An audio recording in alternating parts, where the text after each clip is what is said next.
आज Doubtnut app download करें। Doubtnut पर अपने सभी गणित, रसायन विज्ञान, भौतिक विज्ञान और जीव विज्ञान के डाउट्स का करो सफाया।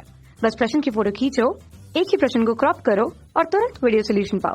अभी डाउनलोड करें। प्रश्न में दिया हुआ है कि यदि बंद सिरे की नलिका में मूल की आवृत्ति 100 हर्ट्ज दी हुई है तो प्रथम कुछ अधिस्वरकों की आवृत्तियां हमें लिखनी है, जबकि यदि इसका दूसरा सिरा भी खोल दिया जाता है तो हमें मूल स्वर तथा उसके प्रथम कुछ अधिस्वरकों की आवृत्तियां क्या होंगी उसकी गणना हमें प्रश्न में करनी है।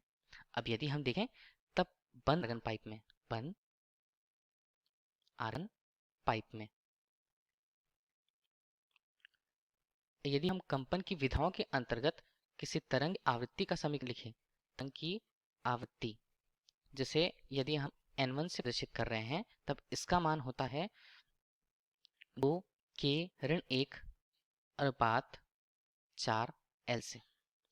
जहां अब विभिन्न को हम बताएं तब n उस आवृत्ति को तो स्पष्ट करती है, k कंपन की विधा को। इसी के अंतर्गत हम बता पाते हैं कि वो मूल स्वर की आवृत्ति है कि प्रथम स्वर की कि द्वितीय स्वर की। इसी प्रकार जो है ध्वनि की चाल को बताया है। अब इसी पर एल जो है बंद आर्गन पाइप के लंबाई को स्पष्ट करता है। अब इसी के अंतर्गत हम देखें मूल स्वर की आवृत्ति। मूल स्वर की आवृत्ति कब प्राप्त होगी? मूल स्वर की आवृत्ति जब यदि कंपन की विधा की क्रिया में इसका मान हम 1 रखें तब हमें मूल स्वर की आवृत्ति प्राप्त होगी, जिसे प्रथम सन्नादि भी बोलते हैं। मूल स्वर आवृत्ति जैसे यदि हम n2 से यदि हम प्रदर्शित करें यहाँ पर प्रश्न के अनुसार तब इसका मान क्या होगा? k का मान हम 1 रखा, 1 रखने पर इसका मान अनुपात 4l के रूप में प्राप्त हुआ। प्रश्नानुसार इसका क्या दिया हुआ है? इसका मान दिया हुआ है 100। यहाँ पर हम रखा 100 हर्ट्ज, तो हमें पता चल गया है कि v अनुपात RL अर्थात मूल स्वर की आवृत्ति हमें 100 हर्ट्ज दी हुई है, ये पाए। अब पूछा है कि प्रथम कुछ अधिस्वरकों आवृत्तियां, इसे यदि हम प्रथम सन्नादि कह दें, द्वितीय सन्नादि अर्थात कि आवर्त 2 के लिए इसके मान को देखते हैं। दो किसके मान को देखें, n3 से स्पष्ट करेंगे। तब इसके लिए इस समीकरण में जैसे समीकरण 1 हम नाम दे देते हैं, यदि k का मान 2 रखें तब हमें इसका मान 3v/4l प्राप्त होता है कि v/4l का मान हमें प्राप्त है, कितना है? 100 हर्ट्ज। तब कंपन की दूसरी विधा हमें 3 गुणा 100 अर्थात 300 हर्ट्ज प्राप्त होती है उसकी आवृत्ति।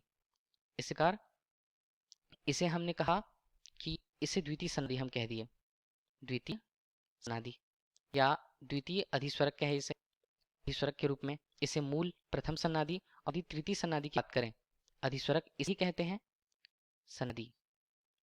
तब इसका मान k बराबर 3 लेते हैं, 3 लेते हैं तो इसे n4 से यदि प्रश्न किया गया, इसका मान होगा 5v/4l। 4l का मान हमें पता है 100 हर्ट्ज है, 5 गुणा 100 किए तो हमारे पास इसका मान आया 500 हर्ट्ज। इस प्रकार हमने कुछ विधाओं की के अंतर्गत उनके मान निकालिए। अब यह कहा गया है कि उसी आवृत्ति के लिए यदि हम इसे दोनों सिरे को खुला कर तब यह क्या बन जाएगा? खुला आर्गन पाइप।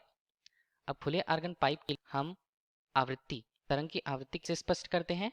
तरंग की आवृत्ति को स्पष्ट किया जाता है यदि हम इसे कहें n1 डैश, इसका मान होता है k v/2l।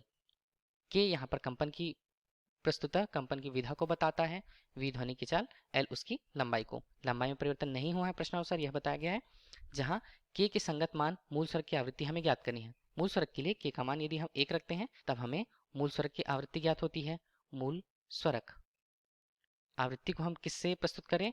n2 से प्रस्तुत करते हैं, n2 डैश से। k का मान यदि 1 रखें, v/2l मान आता है। अब चूंकि हमें यह कहा गया कि लंबाई तो उतनी ही है, हमारे पास जो मान आया है v/4l का 100 हर्ट्ज, तब यदि हम इन दोनों पक्षों में 2 का गुणा कर दें तब यह हमारे लिए v/2l होगा और यह हमारे लिए 200 हर्ट्ज प्राप्त होगा। इस प्रकार v/2l का मान हमारे लिए जो खुले आर्गन पाइप के मूल स्वर की आवृत्ति को बता रहा है, हमें 200 हर्ट्ज प्राप्त होता है। यह n2 डैश मतलब प्रथम स्वर की आवृत्ति को बताया।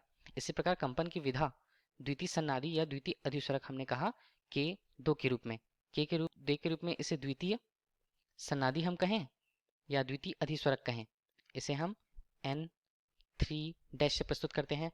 मान होता है k के अनुरूप 2v/2l। तो v/2l का मान हमें पता है कितना है? 200 है। 200 और गुणा 2 हमारे लिए कितना आया? इसका मान 400 हर्ट्ज अर्थात द्वितीय स्वर की आवृत्ति भी हमें प्राप्त हुई। इसी प्रकार तृतीय स्वर की आवृत्ति, इसे तृतीय कहते हैं, तृतीय सन्नादि। इसका मान हमारे लिए k का मान 3 रखने पर n4 डैश से जिसे प्रेषित करें, यहाँ पर हमने 3 रखा। अब इसका मान है v अनुपात 2l। v अनुपात 2l का मान जो हमें पता है 200 है, तो 3 गुणा 200 हम करते हैं, तब हमें तीसरी आवृत्ति n4 डैश का मान 600 हर्ट्ज प्राप्त होता है। यही प्रश्न में पूछा गया था कि प्रथम अधिस्वरकों की आवृत्तियां मूल स्वर के अलावा क्या क्या हैं, तो हमने प्रश्न से ज्ञात किया है। धन्यवाद। कक्षा 6 से 12वीं से लेकर नीट, IIT, JEE वो एडवांस के लेवल तक 1 करोड़ से ज्यादा छात्रों का भरोसा। आज ही डाउनलोड करें डाउटनेट ऐप या व्हाट्सएप करें अपने सारे डाउट्स 8400 400 400 पर।